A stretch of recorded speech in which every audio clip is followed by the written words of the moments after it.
Now at 5, a plan for addressing safety and accessibility for a local school district.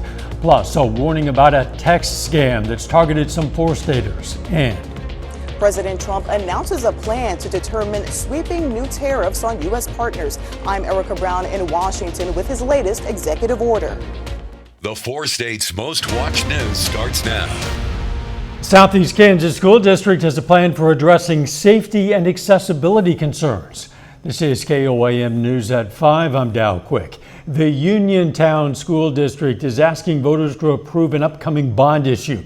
The $1.25 million project would make the elementary school doors accessible, according to the Americans with Disabilities Act, and replace their preschool building. The bond would also pay for new fire alarms in the high school, replacing ones that don't have smoke detectors or alert first responders. You have to invest in the things that are priorities for you, and I hope that people will continue to prioritize those aspects. I mean, the fire safety, the accessibility for those who have, exceptionalities, and then also our preschool programming.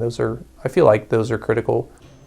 The district says if passed, the bond would not increase taxes. That's because property values have increased faster than the district expected from a previous 2016 bond. There is now room to pay for the proposed bond issue without increasing the tax rate or extending the payment timeline. Voters will decide on the bond issue in a special election on March 4th. Pittsburgh Police Department wants to warn the public about a scam going around. Some people in the area are receiving text messages indicating they need to pay toll fines. There are also social media posts claiming the Kansas Turnpike is alerting people about unpaid toll fines. Pittsburgh PD wants you to know that both of these are just scams. Don't fall for them. The Deputy Chief Ben Henderson says you shouldn't respond to the messages or posts. Also says people should avoid clicking these links and providing financial information. Whatever organization is purporting to be themselves, like for example the Kansas Turnpike Authority, the Pittsburgh Police Department, the Crawford County Sheriff's Department, do your own research, pick up the phone, find a local number for that organization and call them directly and say, hey, I received this, I'm just curious, is this valid, is this real? He recommends people call their local authorities if they've been a victim of a scam. Vendors from across the area made their way to the Downstream Casino for the Joplin 2025 Contractor Expo. Almost 30 vendors were on hand to share details on products, lines, talk projects, and demonstrate new items. Public was invited out to this free event, which also featured giveaways, prizes, and appetizers. Let's check in with Chief Meteorologist Doug Heddy now for a first look at the weather. Well, super cold for us outside today, but with the sunshine, we got to melt a little bit of snow, but still we have a lot out there. Most of the roads are looking pretty good, but only into lower 20s. We're going to drop back a few more notches over the next few hours, and then we'll actually start to rise a little bit as we head toward dawn, but we should slide back into the upper teens for us tonight. So another super cold night. The winds are going to pick up for us by Friday, and what this is going to do in return is get us above freezing. We're going to warm into the 40s for highs. Here's our next storm system, which will start to affect us over the weekend. It's not a real big system, but still, it's going to give us some rain and also some cooler temperatures as we head into the second half of the weekend. Even bigger system next week. We're going to break it all down for you here in just a bit. See you soon. President Trump signed more executive orders this afternoon regarding tariffs. Comes ahead of a meeting at the White House with the head of India. Erica Brown is on Capitol Hill with the latest on that, plus the fallout from the president's comment yesterday that the U.S. and Russia have agreed to start negotiating to end the war in Ukraine. President Trump signed an executive order Thursday to determine sweeping reciprocal tariffs on U.S. trade partners. Whatever they charge us, we're charging them, so it works out very well. The new tariffs would match what other countries impose on American imports, escalating fears of a global trade war and higher prices for American consumers. Economists have said, time and time again that tariffs do end up being a bit of a short-term and potentially long-term effect on things like inflation. And obviously that affects price levels that we see on the consumer level. The president's announcement came just ahead of a meeting with India's prime minister at the White House. The U.S. imports far more from India than the other way around. India traditionally is the highest, just about the highest tariff country, they charge more tariffs than any other country. And I mean, we'll be talking about that. The new tariffs are in addition to the 25% Trump already imposed on steel and aluminum imports earlier this week.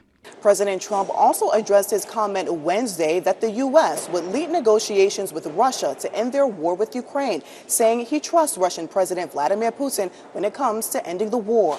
I believe that he would like to see something happen. I trust him on this subject. Earlier in the day, Ukraine's President Volodymyr Zelensky said his country will not accept any agreements without direct involvement in the talks. Erica Brown, CBS News, Capitol Hill. President Trump also said he wants to discuss reducing nuclear weapons with Russia and China in the near future. The full Senate voted to confirm Robert F. Kennedy Jr. as President Trump's Health and Human Services Secretary today.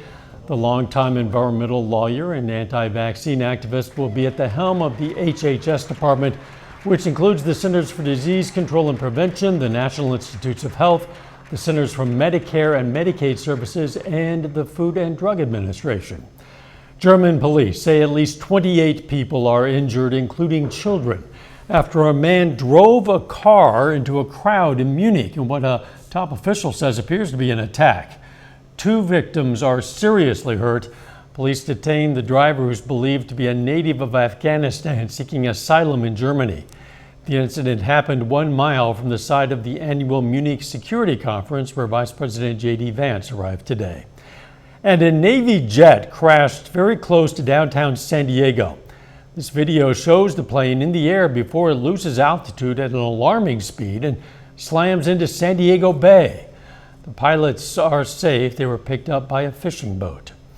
Still ahead, why Valentine's Day might dig a little deeper into your wallet. Planning on buying a sweet treat for your loved one this Valentine's Day? I'm Danya Backus, and I'll tell you why chocolate is more expensive. But first, battling sickle cell disease, one big challenge in providing treatment. That's next. Topping today's Health Watch, weight loss drugs Ozempic and Wegovy could also help people cut back on drinking. A study by the University of Southern California found that alcohol use disorder patients who took the weight loss medications weekly suddenly found they had less desire for alcohol and were overall drinking less. The drugs could one day be used to treat alcohol use disorder. Nearly 1 in 3 Americans live more than an hour away from a high-quality hospital. A study by the University of Michigan found that millions of people in rural America don't have access to high-quality or affordable surgical care. One big reason is the closure of hospitals in rural areas. However, more rural Americans are insured due to the Affordable Care Act. People who eat a lot of yogurt might have a lower risk of colorectal cancer. A study by Mass Brigham General showed that people who ate 2 or more servings of yogurt per week for several years had a 20% lower risk of one type of tumor associated with proximal colon cancer. Researchers say over time, the yogurt could change microbiomes in the gut, leading to the lower risk. This is Black History Month. Sickle cell disease is the most common genetic blood disorder in the U.S. and primarily affects Black people. Treatments depend on blood donations from Black people, and there's a big push from the American Red Cross and other partners to increase those donations and help thousands of patients. Stephanie Stahl has one family's story. It's a rush to get to work for Commer Williams and her 13-year-old son Cameron. He's in 7th grade. She's in graduate school. He admires athletes and is one himself. I play basketball, football, and I run track for my school. He also has sickle cell disease, a blood disorder that mainly impacts Black people. Really painful, and I couldn't do a lot of stuff that I wanted to do. It's a special challenge for Mom, who's a nurse. So I see it often, but it's a different level of pain when it's your child. The main treatment for sickle cell is blood transfusions. Blood donors who are Black or African American are almost 3 times more likely to be a match. Denise Anderson with the Red Cross says there are special blood drives aimed at getting more Black donors. It's estimated that individuals with sickle cell disease may require as many as 100 units of blood annually. And that's why the blood donations is key. It's not often that we even get this type of platform to talk about sickle cell or the African American community. It's about ensuring treatments for her son and others, aiming to ease the difficulties sickle cell patients face. Stephanie Stahl, CBS News, Philadelphia. The Red Cross estimates that 1 in 3 African American blood donors are a match for people with sickle cell disease. And that is a look at today's health news. A little bit later, we visit a local florist to see if inflation has changed Valentine's Day spending choices. Plus, we still have a lot of changes to come over the next week or so. We're going to break it down for you. Well, of course, super cold day for us today. We can only get into the mid-20s for afternoon highs, especially with a pretty good snowpack on the ground. But we're going to really start to dig away at that as we go into the next couple days. Nice shot. This is Indigo Sky Casino and Resort. Indigo is just outside of Seneca, Missouri. Through the evening, not near as cold tonight. Slide back upper teens, pretty much clear skies, but southerly winds will start to increase late tonight into tomorrow. And that's going to help our temperatures bounce back above freezing, which is going to be good to see. 27 in Neosho, 23 in Carthage, Pittsburgh 23, Parsons 23. We have 28 in Miami. And it looks like our winds are really going to pick up tomorrow. We're going to have gusts 25 to 30. This will help us go into the 40s, but of course it's going to be windy, so it's still going to feel kind of cold. And then the winds will stay kind of strong through tomorrow evening and night, and then switch around out of the northwest by the time we get into Sunday and cool us back down. So we're going to have a cold front that rolls through Saturday with our next storm system. Clear skies, we look pretty good across the region. Here's the beginnings of our next storm system, really the western third of the country. It's not going to have a ton of moisture. We're still going to get some scattered showers across the region, but it's not going to give us a whole bunch of rain or snow. By morning, lower 20s, clouds increase, so mostly cloudy skies for you tomorrow. We should be into the upper 30s by noon, and I think most of us 45, 46 and during the afternoon, which is pretty good. Clouds continue to increase. Tomorrow night, we get a few light little showers in here late. And then we're going to have scattered showers Saturday morning. I think most of us warm near 50, and then temperatures will tumble late in the day, and we could get some light little snow showers that push through Saturday evening. If there were accumulations, they look minor, but of course we'll keep our eyes on this. And then colder air filters in as we get into Sunday. So we'll make it into the 50s Saturday and then much colder by the time Sunday rolls around. All right, day planner for you, 24 to start, 40 by noon, high temp, 46 degrees. Breaking down your weekend, 51 on Saturday in the morning. And then a high of only 32 on Sunday. And again, we'll have those light little snow showers across the region. Then it gets interesting. Next week, we go into most likely the lower 40s on Monday. Here's our next storm system, which rolls in. If it's still 5 days away, but if it tracks the way it looks like it's going to track, it will give us accumulating snow. Obviously, it's way too early to tell how much. Several inches, definitely a possibility. But here's the downfall here. It's going to bring in a lot of cold Arctic air, probably the coldest that we've seen this season. And if we get a snowpack, it will be even colder. But we're going to see several nights of overnight lows near 0 and several days of high temperatures trying to get to 20. So we're going to have a very bitterly cold week for us next week. 46 tomorrow, 51 Saturday. 32 Sunday, 42 on Monday. We're already going to go possible alert day on Tuesday for the potential of heavy snow. And then you can see single digits and 20s for highs. And I'm being generous on that. So you say you're being generous, meaning you think it could be much colder than correct. that. Yeah. I don't like that. Don't be so generous. Thanks, Doug. Hey, we have a programming note for those of you who watch us on YouTube TV. Your access to KOAM TV could be interrupted starting tonight at 10 p.m. YouTube TV and CBS's parent company, Paramount, are negotiating a new agreement, and if negotiations don't succeed, our station won't be in the channel lineup past 10 p.m. local time tonight on YouTube. You should know KOAM TV is cut out of the negotiations. This dispute is between YouTube TV and Paramount. Here are your best options for CBS programming, important local news, and vital local weather information. You can subscribe to Direct TV Stream, sign up with your local cable and satellite provider, or you can always watch us free of charge with an antenna. We'll provide updates on this on our website, koamnewsnow.com. Coming up, the sour side of sweets, what you should expect to pay for chocolate this Valentine's Day. Topping today's Consumer Watch, with Valentine's Day just hours away, you might wonder if inflation is impacting traditional gifts and celebrations. Well, we headed to Sunkissed Floral and Greenhouse in Miami, Oklahoma to see if locals are still celebrating the holiday in the same way. It's amazing what people will spend at Valentine's Day. They add chocolates, balloons, and they will spend a fortune on their kiddos. So it's been great. I buy flowers for my wife. Well, we've been married 55 years and every day's been a good day with her. The owner says one of the most sought after items is roses. She also says she tries to encourage mixes as well. Chocolates are Valentine's Day favorite. For people buying them though, well, their sweetheart might be paying a bit more this year. They may cost them a bit more. Danya Bacchus tells us why.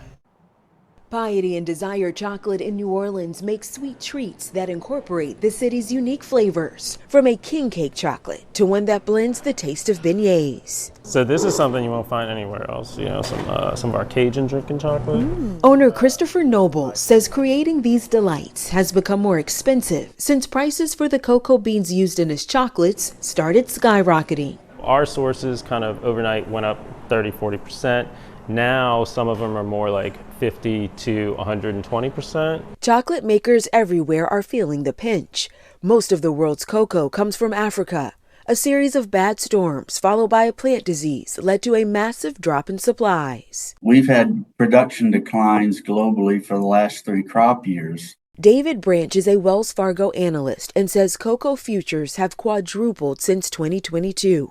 With higher production costs, many global manufacturers are raising prices. Consumers aren't seeing a big increase for typical candy bars made with milk chocolate, but it's a different story for dark chocolate that uses more cocoa. So we're going to see those prices go up more for the pure chocolate, I would say, versus the milk chocolate products that have other ingredients mixed in. We definitely had to raise prices. A big reason why is because Noble searches far and wide for high-end cocoa that is eco-friendly and fair to farmers. Name some of the places that you've been trying to find the best. So everywhere from Central America, Costa Rica, Nicaragua, South America, Peru. He's hoping cocoa costs will stabilize and eventually come down, but that isn't expected to happen anytime soon. Danya Bacchus, CBS News, New Orleans. And Joanne, the store is closing roughly 500 fabric and craft stores nationwide, almost a year after filing for bankruptcy. The company said in a statement that right-sizing its store footprint is critical as it looks for the best path forward. Joanne says going out of business sales are expected to start this weekend at impacted locations. A final check of the forecast up next.